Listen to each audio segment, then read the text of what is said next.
Supreme কোর্টের রায়ে রাজ্যের 2016 সালের এসএসসি পরীক্ষার মাধ্যমে চাকরি পাওয়া প্রায় 26,000 শিক্ষক, শিক্ষিকা, শিক্ষাকর্মী বা অশিক্ষক কর্মীর চাকরি বাতিল হয়েছে। অনেকেরই বরাবর ভালো একাডেমিক ডিগ্রি রয়েছে, কিন্তু যোগ্য অযোগ্য বাছাই না করেই সকলের চাকরি বাতিল বলে রায় দিয়েছে দেশের শীর্ষ আদালত। এই রায় সামনে আসতেই রাজ্য জুড়ে শুরু হয়ে যায় বিক্ষোভ। চাকরিহারা শিক্ষক শিক্ষিকারা রাজ্যের বিরুদ্ধে ক্ষোভ উগরে দেন। শনিবার 5ই এপ্রিল দুপুরে মেদিনীপুর শহরের রাস্তায় ফের একইভাবে শুক্রবারের মতোই মিছিল নিয়ে বের হয়েছিলেন চাকরিহারা শিক্ষক শিক্ষিকাগণ। তবে এবার তাদের প্রতিবাদী মিছিলের সঙ্গে ছিল তাদের পরিবারের ছোট বাচ্চারাও।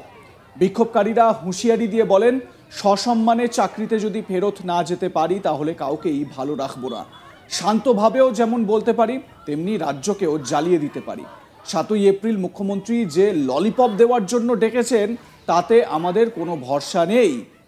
উমা দাস, চাকরিহারা শিক্ষিকা, তিনি কি বলেছিলেন সেদিন, শুনুন। যোগ্য অযোগ্য আলাদা করুন। আপনি ওয়াই চ্যানেলে এসে একবার হস্তক্ষেপ করুন, জননেত্রী হিসেবে, জনদরদি হিসেবে একবার আসুন। উনি এলেন না। সুপ্রিম কোর্ট বাদ দেওয়ার পরে ওনার এত উদাসীনতা কি করে হয়ে গেল যে উনি সবাইকে বলছেন আসুন এখানে বসুন, এবং ওই শিক্ষকদেরকে কোন চেয়ারে বসানো হবে তা 3 জন মিনিস্টার নিয়ে, হেভিওয়েট মিনিস্টার নিয়ে আলোচনা করা হচ্ছে। এর অর্থ শুধুমাত্র হাতে ললিপপ ধরানো হবে। এর অর্থ হাতে ললিপপ ধরিয়ে বলবে ঠিক আছে আমি আছি, আমি থাকছি, থাকবো, আপনারা বাড়ি যান। না, আমরা যাচ্ছি না, আমরা যাব। তবে যদি আমাদেরকে সুষ্ঠুভাবে, যেমন আমরা পেনে লিখতে পারি, আমরা কিন্তু হাতে অস্ত্র তুলতে পারি। আমরা যেমন এতদিন শান্তভাবে রাজ্য সরকারকে বোঝাতে চেয়েছি যে আমাদের চাকরি, আমাদের সম্মান, আমাদের যে সামাজিক স্বীকৃতি সেগুলো ফিরিয়ে দিন, নাহলে আমরা ভেঙে যাচ্ছি, আমরা ভেঙে পড়ছি, আমাদেরকে আপনি বাঁচান। যেমন শান্ত গলায় বলেছি, আমরা পারি রাজ্যকে জ্বালাতে। আমরা ভোটার, আমরা যদি ভোট দিয়ে আপনাকে ক্ষমতায় বসাতে পারি, আপনাকে যদি গদিতে বসাতে পারি, আপনাকে গদিচ্যুতও আমরা করতে পারি। যদি মমতা ব্যানার্জি এটা ভুলে যান তাহলে উনি ভুল করছেন। এক বিক্ষোভকারী জানান, ব্যাংকের লোন নিয়ে আমার বাড়ি করা আছে, আমি তো লোনের কিস্তি শোধ করতে পারবো না, ফলে আমাকে বাড়ি থেকে বের হয়ে যেতে হবে, রাস্তায় তো দাঁড়াতে হবে বাচ্চাকে নিয়ে। এখন সেই থেকেই বাচ্চাকে নিয়ে রাস্তায় নামলাম। মঞ্জুরি মান্না, চাকরিহারা শিক্ষিকা, তিনি কি বলছেন শুনুন।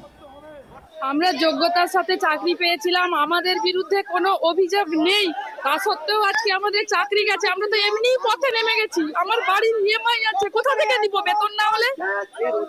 তাহলে আমরা তো এমনি পথে নেমেছি। আজ নয় কাল বেতন বন্ধ হলে, চাকরি চলে গেলে তো পথেই থাকবো।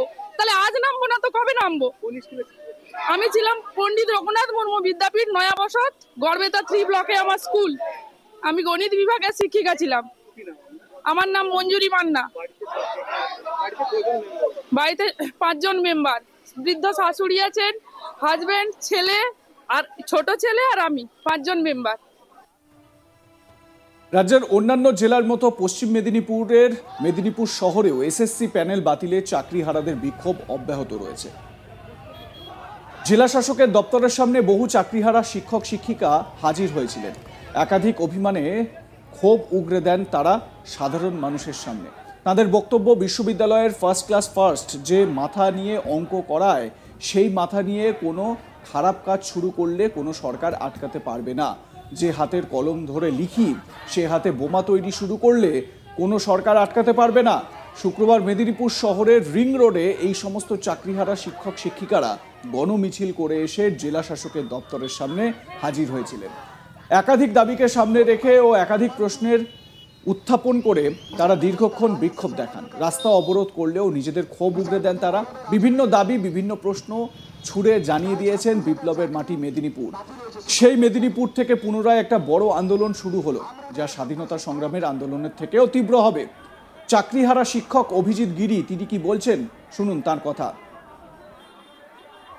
আমরা আমাদের অনেক শিক্ষক শিক্ষিকাদের কাছে উচ্চ মাধ্যমিকের খাতা আছে, ওনারা ঠিক করেছেন উচ্চ মাধ্যমিকের খাতা তারা কিন্তু এখন রাখবেন, কিন্তু কোনো ছাত্রের কিন্তু আমরা কোনো ক্ষতি করব না। যাদের খাতা আছে তাদের খাতা কিন্তু আমাদের কাছে থাকবে। আমরা যেখানে আমরা সুরক্ষিত হয়, সেখানে ভবিষ্যৎ জেনারেশন পড়াশোনা করে কি করবে? আজকে যারা এইচএস এর খাতায় তাদেরকে 100 নাম্বার দিয়ে তারা কি করবে? আবার বেকার হয়ে আমাদের মতন হবে? আমরা চাইছি, যে প্রশ্ন করছেন যে আমরা কি করব, যেদিন এই চাকরিটার সূত্রপাত হলো 2016 সালে, সেদিন আন্দোলন এখান থেকে শুরু হয়েছিল।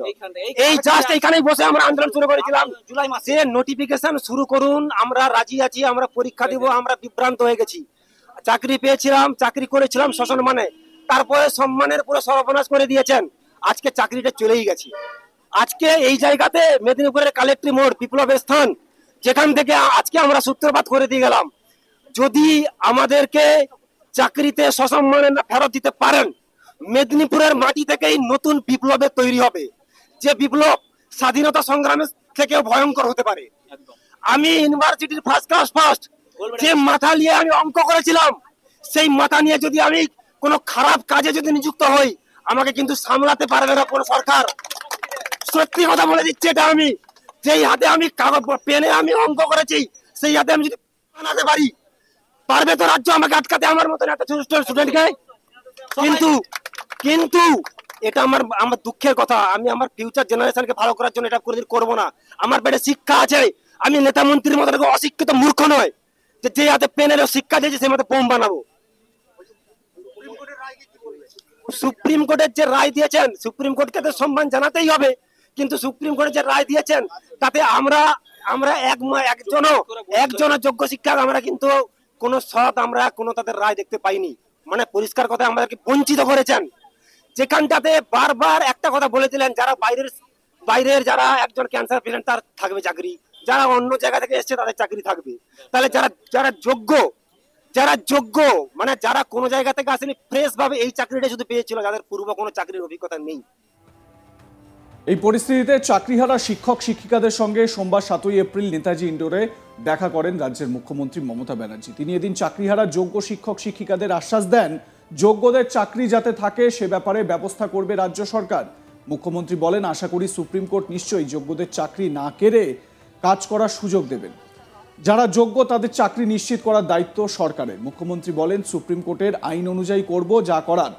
আরও বলেন, আমাদের অনেক প্ল্যান রেডি আছে, এই যোগ্য শিক্ষকদের চাকরি যাতে কোনোভাবে না যায় সেটা দেখা হবে। কি বলেছেন মুখ্যমন্ত্রী শুনুন। মাইনাসেরটা আমার না বলাই ভালো, আমার মাথায় কিছু আছে। আমি ধরে নিচ্ছি এটা প্লাস হবে।